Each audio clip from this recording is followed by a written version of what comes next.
नमस्कार विद्यार्थी मित्रांनो, आज आपण 3 मुलांचे 4 दिवस या अभ्यास पुस्तिकेतील सफर माणुसकीची आदर्श पाटील यांनी लिहिलेल्या प्रवास वर्णनपर लेखाचा आज आपण या ठिकाणी चर्चा करणार आहोत, विचार करणार आहोत। विद्यार्थी मित्रांनो, आपण यापूर्वीच्या व्हिडिओच्या माध्यमातून समजून घेतलेलंच आहे की 3 मुलांचे 4 दिवस या अभ्यास पुस्तिकेमध्ये आपल्याला 3 मुलं ही कशा पद्धतीनं आदिवासी भागामध्ये जातात, तिथला अभ्यास, तिथला लोकांचं समस्या, तिथल्या लोकांची जी काही अवस्था आहे, व्यवस्था आहे तिथल्या लोकांसाठीची, ती एक पाहण्याच्या दृष्टिकोनातून, तिथला माणूस समजून घेण्याच्या दृष्टिकोनातून हे 3 मुलं त्या ठिकाणी आदिवासी भागामध्ये गेलेले आपल्याला पाहायला मिळतात आणि त्यांच्यावरती कशा पद्धतीनं संकट त्या ठिकाणी येतं याचं या पुस्तकाच्या माध्यमातून आपल्याला समोर येतं। बघा विद्यार्थी मित्रांनो, आज आपण आदर्श पाटील यांच्या सफर माणुसकीची या लेखाचा विचार करणार। बघा, आदर्श पाटील आणि त्याचे 2 मित्र विकास वाळके, श्रीकृष्ण शेवाळे हे सुरुवातीला पुण्याच्या सारख्या शैक्षणिक बाहेरघरामध्ये पदवीचं शिक्षण घेत असताना, एकत्रित शिक्षण घेत असताना या तिघांच्या मनामध्ये त्या ठिकाणी येते की आपण अशा भागामध्ये जाऊन यायचं आणि तेही सायकलवरती जाऊन यायचं, जेथील लोक हे या सगळ्या व्यवस्थेपासून थोडेसे दूर आहे, आदिवासी भागामध्ये राहत आहे, रस्ते, लाईट, वीज या सगळ्या गोष्टी त्यांच्यापर्यंत पोहोचत नाहीत, अशा लोकांना आपण त्या ठिकाणी काय करूया, आपण सायकलवरती फिरवून त्या लोकांच्या समस्या जाणून घेण्याचा विचार त्या तिघांच्या मनामध्ये आलेला आपल्याला पाहायला मिळतो। बघा, आदर्श पाटील यांनी त्यांच्या लेखामध्ये सुरुवातीला सांगितलंय की जेव्हा ते 7वीत शिकत होते तेव्हा ते स्काउट गाईडच्या राष्ट्रीय शिबिरात त्या ठिकाणी होते आणि मग हे रेल्वे गाडीने एकदा घनदाट झाडीमधून कोलकात्याच्या दिशेने चाललेले होते। निमित्त होतं स्काउट गाईडच्या राष्ट्रीय शिबिर। 7वीला शिकत असताना आदर्श पाटील हे स्काउट गाईडच्या राष्ट्रीय शिबिरासाठी त्या ठिकाणी चाललेले होते, कोलकाता दिशेने चालले होते आणि झारखंड छत्तीसगडच्या दाट जंगलामध्ये गाडीने प्रवेश करताच सरांनी आम्हाला आमच्या बोगीची दारं खिडक्या, म्हणजे रेल्वेच्या डब्याची दारं खिडक्या काय करायला सांगितले, बंद करायला सांगितले। आणि काय सांगितलं, हा सारा नक्षल प्रभावित प्रदेश आहे। म्हणजे आपण जे सामान्यतः पाहतो की नक्षलवादी ही संकल्पना आपल्याला सगळ्याला माहित आहे, नक्षलवादी लोक हे कसे असतात, काय असतं, कमन ते नक्षलवादी झाले, ते सगळ्या गोष्टी आपल्याला माहित आहेत। मग त्या गाडीने प्रवेश केल्यानंतर त्यांना सांगण्यात आलं की हा नक्षल प्रभावित प्रदेश आहे। मग हा आदर्श पाटील यांच्या मनामध्ये प्रश्न झाला, नक्षल प्रभावित म्हणजे नेमका कसला प्रदेश? 7वीत शिकणाऱ्या या मुलाला त्या ठिकाणी निश्चित प्रश्न पडणार होता की हा नक्षल प्रदेश म्हणजे काय किंवा नक्षल प्रभावित प्रदेश म्हणजे काय, असा प्रश्न आदर्श पाटील यांना पडलेला आहे। आणि मग असंच त्यांच्या मनामध्ये खंत त्या ठिकाणी राहिली। 11वी 12वीला असताना ज्यावेळेस थोडंसं समजायला लागलं त्यावेळेस पेपरच्या माध्यमातून त्यांना वाचायला मिळत होतं की नक्षलवादी बाबतच्या जे काही अधूनमधून घटना घडत असतात ते पेपरला वर्तमानपत्रामध्ये येत असतं. त्या वर्तमानपत्रातल्या बातम्या त्या ठिकाणी काय केल्या जात असायच्या, वाचल्या जात असायच्या आणि त्याच्यातून थोडंफार काय ते त्या नक्षलवादी लोकांच्या बाबतीमध्ये समजत असायचं असं त्या ठिकाणी आपल्याला सांगितलं. काही पुस्तकं देखील त्यांनी त्या ठिकाणी वाचलेली होती. पदवीच्या शिक्षणासाठी ते जेव्हा पुण्याला आल्यावर राज्यशास्त्राच्या एका सर्टिफिकेट कोर्ससाठी एक प्रोजेक्ट करण्याच्या निमित्ताने नक्षलवादाचा प्रश्न जवळून अभ्यासण्याची युक्ती.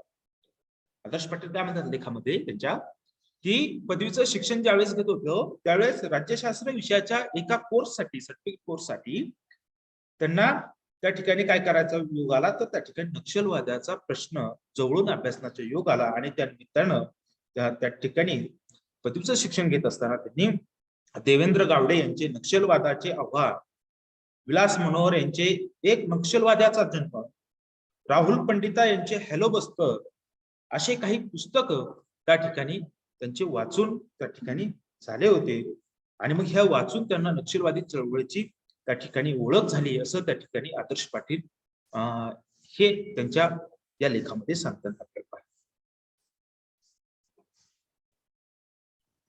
आणि मग असं एक मनामध्ये या प्रदेशाचं या भागाचं नक्षलवाद म्हणजे काय, नक्षलवादी प्रदेश म्हणजे काय अशी एक मनामध्ये त्या ठिकाणी कुंकू त्यांच्या मनामध्ये नेहमी राहत होती आणि म्हणून त्यांनी विचार केला की अशा भागाला आपण काय करूया त्या ठिकाणी आपण जाऊन तो भाग पाहूया असं त्यांच्या मनामध्ये त्या ठिकाणी आली.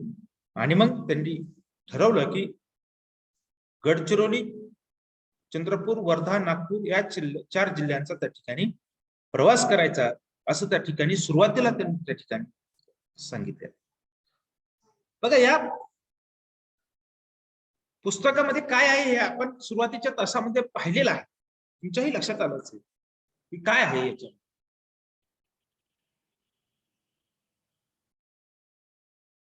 बघा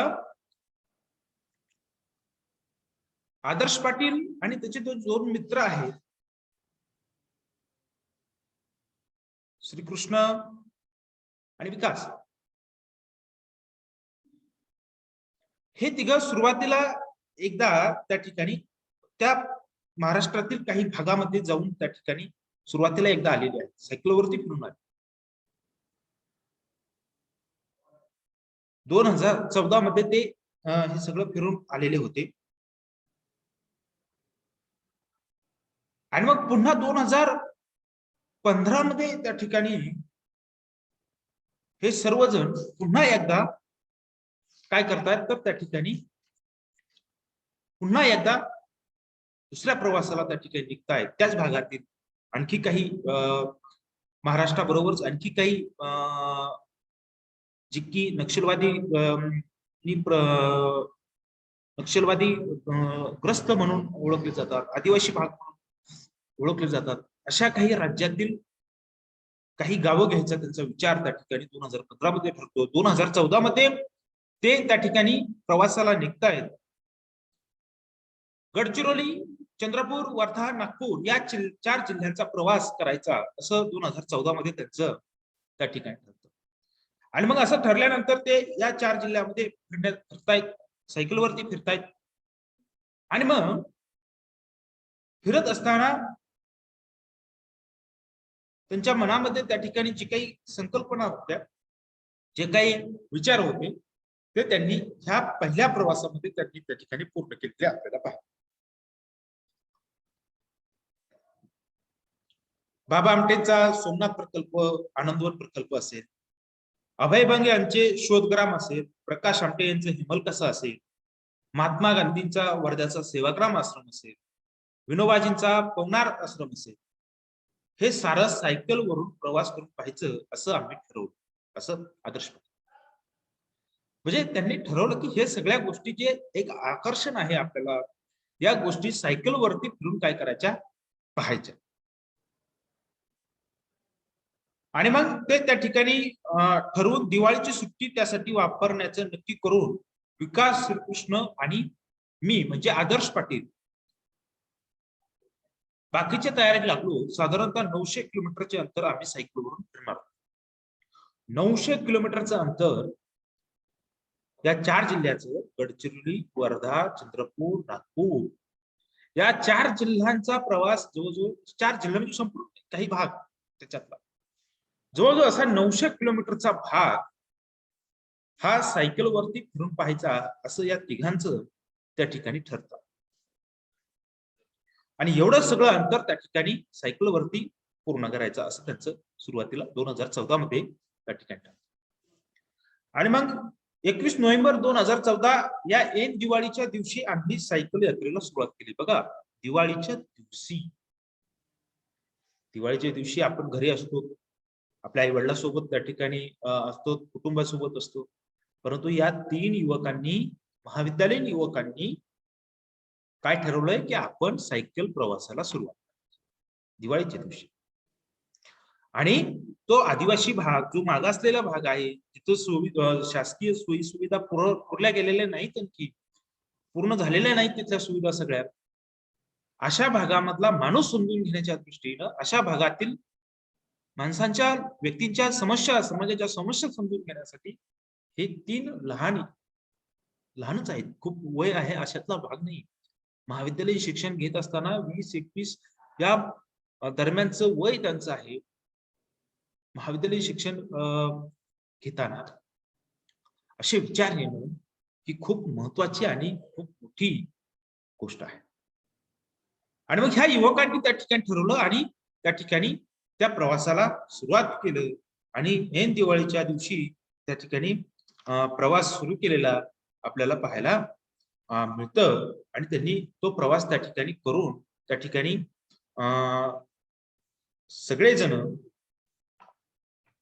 तिघही त्या ठिकाणी बऱ्याच ठिकाणी त्या 4 जिल्ह्यातील महत्वाच्या ठिकाणी त्यांनी जे ठरवलं होतं त्या ठिकाणी ते फिरून त्या ठिकाणी आलेले आपल्याला त्या ठिकाणी पाहायला मिळतं. मग काही माणसं त्यांना या प्रवासामध्ये भेटली, काही व्यक्ती त्या ठिकाणी त्या प्रवासामध्ये भेटली, त्या भागातील ते त्यांना त्या ठिकाणी भावलेले आपल्याला पाहतात. ते सांगतात की ज्या व्यक्तींकडे काही नाही अशा व्यक्ती त्या ठिकाणी काय करतायत, आम्हाला आपुलकीने बोलवतायत, आमच्यापासून त्यांचा काहीही फायदा नाही. अशा म्हणजे कुठलाही स्वार्थ न बाळगता त्या ठिकाणी आमची काय करतात, सेवा करताना आम्हाला दिसून आली असं त्यांना त्या ठिकाणी सांगायचं की कुठल्याही प्रकारचा आमच्याकडून त्यांना फायदा नाही, तरी सुद्धा आनंदानं, आपुलकीनं काय करतायत त्या ठिकाणी आमची सेवा करतायत. आम्हाला त्या ठिकाणी काय करत, सेवा म्हणजे आमची त्या ठिकाणी सोय करतायत, आम्हाला आपुलकीने जीव खाऊ घालतायत असं त्यांना या प्रवासामध्ये त्या ठिकाणी दिसून आलं.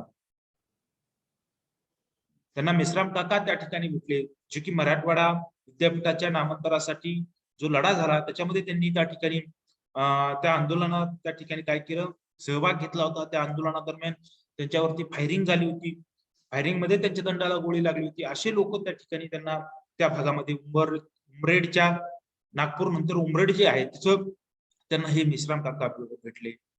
सोमनाथ प्रकल्पाला त्यांनी त्या ठिकाणी भेट दिली, बोधली गावाला गेले, मोरावाई या ठिकाणी गावामध्ये गेले.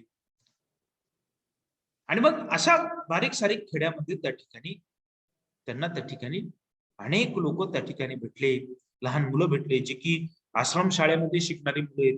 बघा तिकडं माडिया भाषा त्या ठिकाणी बोलणारी त्या भागामध्ये लोक त्यांना भेटली. माडिया यांना जास्त समजत नसायची, त्यांना मराठी जास्त समजत नसायची, हिंदी काही लोकांना समजत असायची. मग असा एखादा लहान मुलगा जर आश्रम शाळेमध्ये शिकत असेल त्याला हिंदी थोडीफार येत असायची, मराठी थोडीफार त्या ठिकाणी येत असायची. आणि मग असं त्या ठिकाणी करत करत त्यांचा प्रवास त्या ठिकाणी त्यांनी केलेला त्या ठिकाणी आपल्याला पाहायला मिळतं. माचू नावाचा एक मुलगा भेटला, तो त्या ठिकाणी आश्रम शाळेमध्ये शिकत होता. माचूची बहीण त्या ठिकाणी ज्यावेळेस त्या तिघांना जेवायचं असतं त्यावेळेस ती माचूची बहीण फार निरागसतेनं त्या ठिकाणी म्हणत होती, माचूच्या बहीण बघा काय म्हणते, माचूच्या बहिणीने माचूला आवाज दिला, यांना आपल्या हातचं जेवण चालेल का, यांचं जेवण बनवू का, असं ती माडिया भाषेतून माचूला विचारत होती. बघा की आपल्या हातचं यांना जमेल का, आपलं जेवण यांना जमेल का, असं त्या ठिकाणी ही माचूची लहान बहीण त्या ठिकाणी माचूला विचारते. म्हणजे एवढी त्या ठिकाणी काळजी, एवढं त्या ठिकाणी हे लोक आपल्याकडे आले, मग आपण जे देऊ, आपण जे त्यांना सांगू, आपण जे त्यांना देऊ, खाऊ पिऊ घालू, ते त्या ठिकाणी आनंदाने खातील असा विचार न करता आपुलकीने विचारते की आपल्या हातचं जमेल का, का दुसरी काही व्यवस्था यांची करायची, असा त्या छोट्याशा त्या ठिकाणी मुलीला त्या ठिकाणी प्रश्न पडतो. आणि ती माचू आपल्या भावाला विचारते की यांना विचार की असं काही जमेल का. आणि त्या दिवशी यांनी सांगितलं आम्हाला सगळं जमतं, आम्ही सगळं खाऊ शकतो, असं त्या ठिकाणी सांगितलं होतं. त्यांनी त्या बहिणीच्या हातचं पिठलं भात त्या ठिकाणी पोटभर त्या तिघांनी खाल्लं, असं त्या ठिकाणी सांगितलं.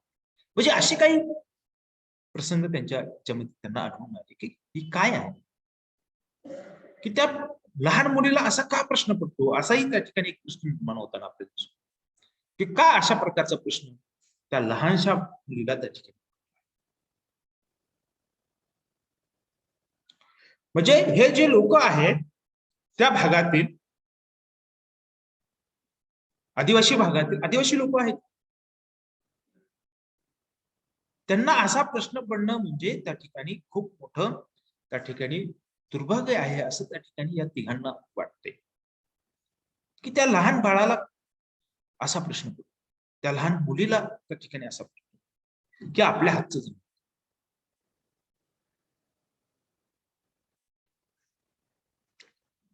आणि मग त्या ठिकाणी हे तिघजण आनंदानं त्या ठिकाणी ते त्या माचूच्या बहिणीच्या हातचं पिठलं भात त्या ठिकाणी आनंदाने खातात. आणि त्यांना त्या जेवणात काय दिसलं, प्रेम दिसलं, माया होती, आपुलकी होती. त्या सगळ्या जेवणामध्ये माचूच्या बहिणीनं जे जेवण बनवलं होतं त्या जेवणामध्ये त्या लोकांनी दर्शवलेली आपुलकी, प्रेम, माया, ती त्या जेवणामधनं या तिघांना जाणवली. असे आपुलकीचे लोक त्या ठिकाणी त्या भागामध्ये या तिघांना भेटलेले आपल्याला.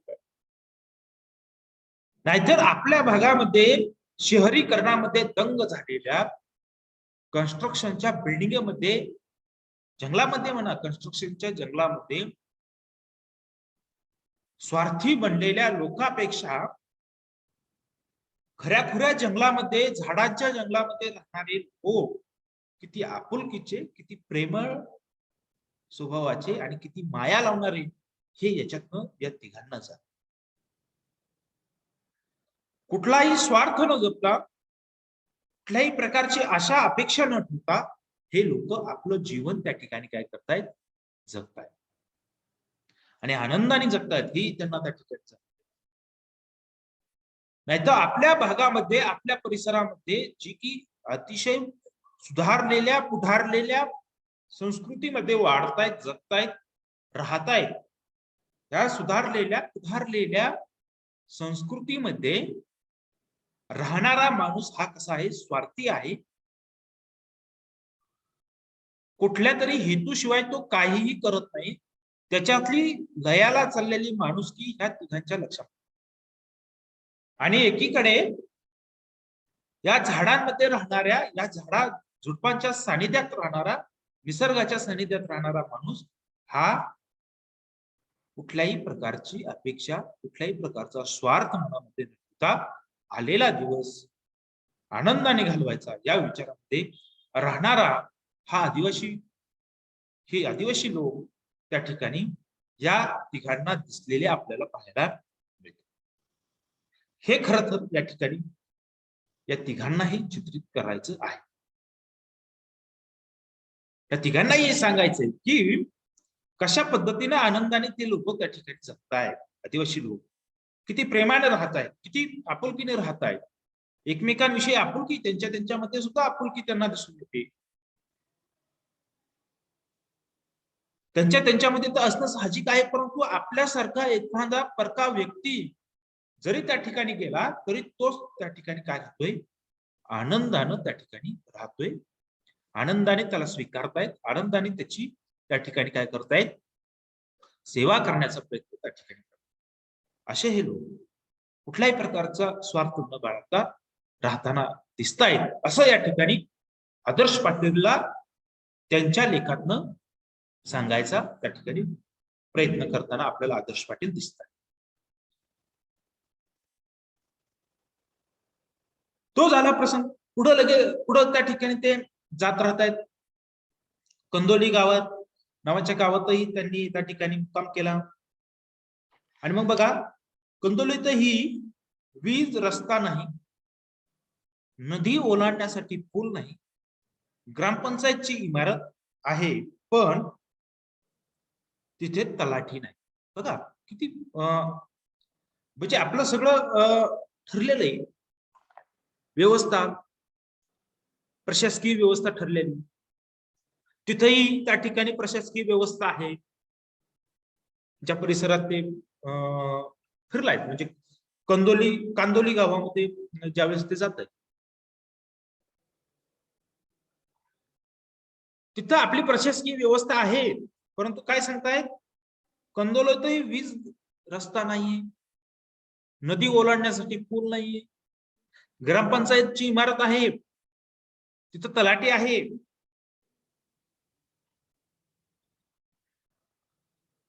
परंतु तलाठी त्या ठिकाणी कामावरती येत नाही. असंही एक प्रसंग त्यांनी एका गावात त्या ठिकाणी सांगितलेला पाहायला मिळतो. अनेक दिवस येत नाही. म्हणजे बघा, ग्रामपंचायतची इमारत आहे पण तिथे तलाठी नाही आणि ग्रामपंचायत सदस्यही. गावात शाळा आहे पण मास्तर 40 किलोमीटर दूर एटापल्ली या तालुक्याच्या ठिकाणी. बघा कांदोली गावची अवस्था काय आहे. शाळा बी आहे परंतु मास्तर काय करतायत, ज्याला शासकीय पगार आहे तो मास्तर काय करतोय, तालुक्याच्या ठिकाणी राहतोय, 40 किलोमीटर वरती त्या ठिकाणी राहतोय आणि रस्त्याच्या गैरसोयीमुळे त्यांचे अनियमित येणे नेहमीचेच आहे. म्हणजे रस्त्याची गैरसोय असल्यामुळे ते रोज त्या ठिकाणी शाळेमध्ये उपस्थितीत नाहीत, असंही त्या ठिकाणी त्यांना त्या कांदोली गावामध्ये चित्र दिसते. शासनाच्या SSC कोडनुसार शिक्षकांनी त्यांची नेमणूक असलेल्या शाळेपासून 5 किलोमीटरच्या क्षेत्रफळातच राहायची असते. हा निर्णय इथे काय अन्यत्र कुठेही कार्यान्वित झालेला दिसत. म्हणजे असे काही प्रश्न आहेत की जे तिथं काय होत नाही, कार्यान्वित झालेली दिसत नाही. असे खूप समस्या, खूप प्रश्न त्यांना या प्रवासामध्ये दिसलेले आपल्याला पाहायला मिळतात.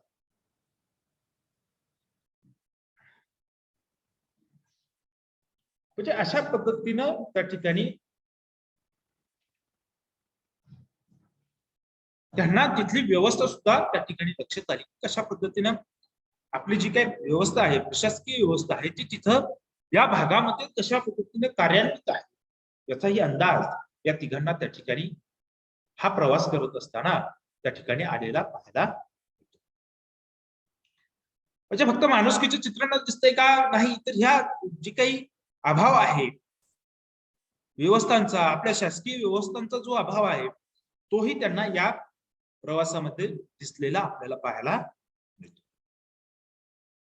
अशा पद्धतीनं हा प्रवास त्या ठिकाणी काय करतायत हे लोक, हे तिघ जण त्या ठिकाणी काय करतायत, प्रवास करताना दिसतायत. आणि प्रत्येक सायकलच्या प्रत्येक पॅन्डल बरोबर काय म्हणताय की सायकलच्या फिरत्या चाकाबरोबर, सायकलच्या पॅन्डल बरोबर आम्हाला काय दिसतं, इथं इथली प्रत्येक पॅन्डल बरोबर आम्हाला या भागातली प्रवास करत असताना या भागातली संस्कृती बदलताना दिसते, तिथली व्यवस्था बदलताना दिसते, तिथले लोक बदलताना दिसत आहेत, संस्कृती बदलताना दिसते. म्हणजे एवढ्या विविधतेने नटलेलं त्या ठिकाणी हे प्रदेश आम्हाला त्या ठिकाणी पाहायला मिळतो, असंही त्यांनी एका ठिकाणी सांगितलं. म्हणजे अशा पद्धतीनं प्रवास करण्यात त्यांना एक वेगळाच आनंद त्या ठिकाणी या तिघांना मिळालेला त्या ठिकाणी पाहायला मिळतो. बघा पुढं हेमलकासाला त्या ठिकाणी भेट देत आहेत. हेमलकासाला भेट दिल्यानंतर आनंदवनातही त्या ठिकाणी भेट दिलेली आहे. सेवाग्रामलाही भेट दिलेली आहे. बघा आनंदवन सारख्या ठिकाणी भेट देत आहेत.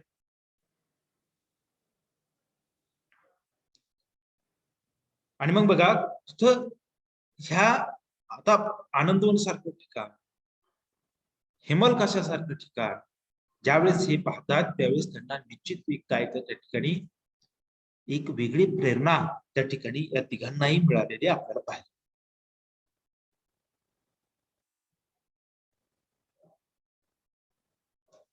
त्यांना या ठिकाणी भेटल्यानंतर बघा काय म्हणतात, कुष्ठरोग्यासाठी आनंदवन सारखं एखादं सेपरेट गाव उभारावं लागतं.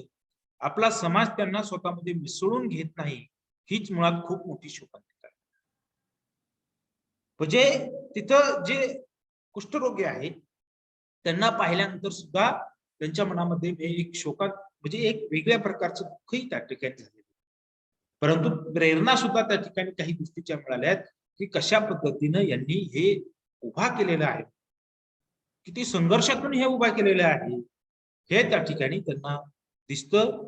आणि स्वावलंबी खेड कसं असावं याचं उत्तम उदाहरण म्हणजे आनंदवन असं त्यांना त्या ठिकाणी जाणवतं. आणि ह्याच्यातनच त्यांना त्या ठिकाणी खरं प्रेरणा मिळते की कशा पद्धतीने या लोकांनी स्वतःच्या हिमतीनं स्वकर्तृत्वानं कशा पद्धतीने हे उभा केले आणि त्या लोकांची सेवा ही लोक कशी करतायत हे त्यांना निश्चित प्रेरणा देणारं ठरतं. आणि त्यांच्या प्रवासाला आणखी गती त्या ठिकाणी मिळते असंही आपल्याला त्या ठिकाणी.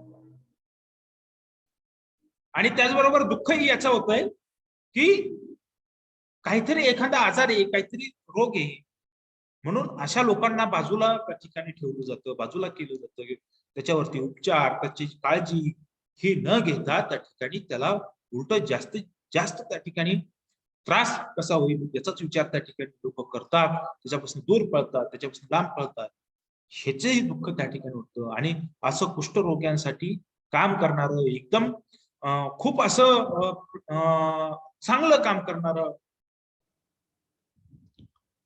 एक आदर्श घडवणारं काम करणारी एक संस्था, त्याला काय करावं लागतंय, सेपरेट कुठतरी बाहेर त्या ठिकाणी काय करावं लागतंय, सेपरेट गाव उभारावं लागतंय. याचं दुःख त्या ठिकाणी त्यांना. आणि हे उभं राहिलेलं गावामध्ये किंवा या उभा राहिलेल्या गावाला त्या ठिकाणी काय केलं जात नाहीये की त्याला मिसळून घेतलं जात नाही किंवा त्याला मिसळून म्हणजे आपले समन्वयाचे संबंध त्या ठिकाणी या गावाशी जोडले जात नाहीत. याचं दुःख त्या ठिकाणी आदर्श पाटील यांना झालेलं आपल्याला त्या ठिकाणी पाहायला. म्हणजे अशा पद्धतीनं त्यांना अनेक अनुभव, अनेक गोष्टी त्या ठिकाणी पाहायला मिळतात. पुढे गांधीजींच्या सेवाग्राम आश्रमाला ते भेटत आहेत. तिथं काही लोक त्या ठिकाणी भेटतात. तेथील डॉक्टर श्रीराम जाधव यांनी आम्हाला आश्रमाच्या जडणघडणीची माहिती सांगितली. आमच्या सायकल प्रवासाचे खूप कौतुकही केले. खरा भारत जाणून घ्यायचा असेल तर अशीच भटकंती करायला हवी. गांधीजी 1915 मध्ये भारतात आले तेव्हा गोखले यांनी त्यांना प्रथम भारत जाणून घ्या असा सल्ला दिला. तिथं त्यांना जाधव नावाची व्यक्ती, डॉक्टर श्रीराम जाधव ही व्यक्ती गांधीजींच्या आश्रम मध्ये त्या ठिकाणी काय सांगतात, सेवाग्राम आश्रम मध्ये काय सांगतायत की गांधीजींना सुद्धा गोखले यांनी काय सल्ला दिला होता की तुम्हाला खरा भारत जाणून घ्यायचा असेल तर तुम्ही आधी काय करा, त्या ठिकाणी भटकंती करा, भारताची भटकंती करा, म्हणजे भारत फिरून पहा आणि मग तुम्हाला खऱ्या अर्थानं भारत त्या ठिकाणी समजेल असं त्या ठिकाणी सल्ला गोखलेंनी त्यांना दिला. आणि या सायकल प्रवासाचं कौतुक त्या ठिकाणी कोणी केलं, डॉक्टर श्रीराम जाधव यांनी त्या ठिकाणी गांधीजींच्या सेवाग्राम आश्रमात त्या ठिकाणी केलं. आणि तिथं सुद्धा त्यांना त्या ठिकाणी प्रेरणा मिळते, तिथं सुद्धा त्यांना एक वेगळी गती त्या ठिकाणी मिळताना पाहिजे.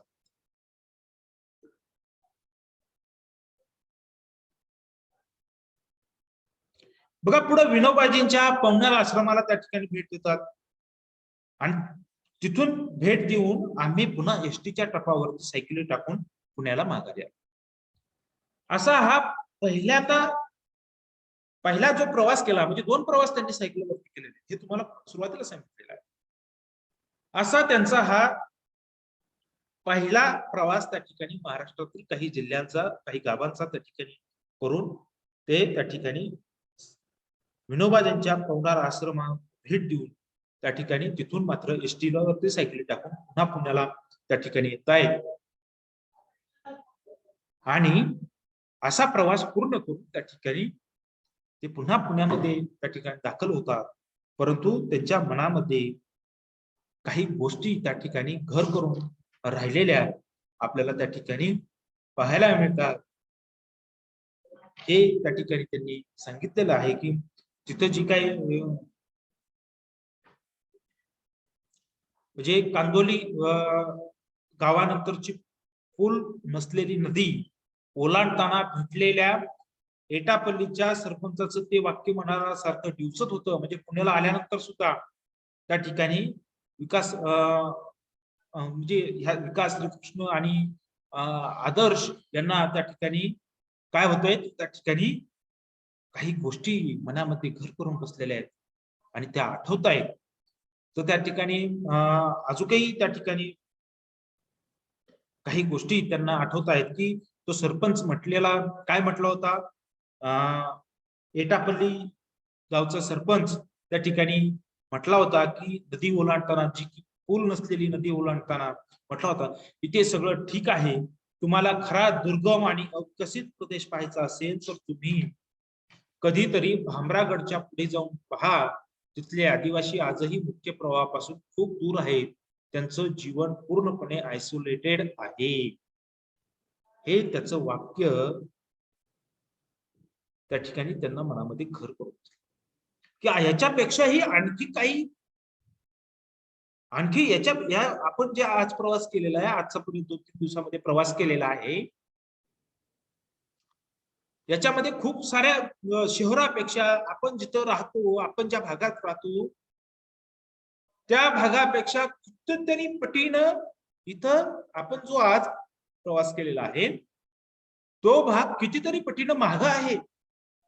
आणि हा सरपंच त्या ठिकाणी काय सांगतोय की याच्यापेक्षाही आणखी विदारक अवस्था जर तुम्हाला पाहिजे असेल किंवा याच्यापेक्षा विदारक अवस्था त्या ठिकाणी तुम्हाला दिसेल कुठे, या भामरागडच्या पुढे गेला तर तुम्हाला यापेक्षाही तुम्हाला काय दिसेल, खूप बिकट अवस्था या आदिवासी लोकांची असलेली तुम्हाला दिसेल.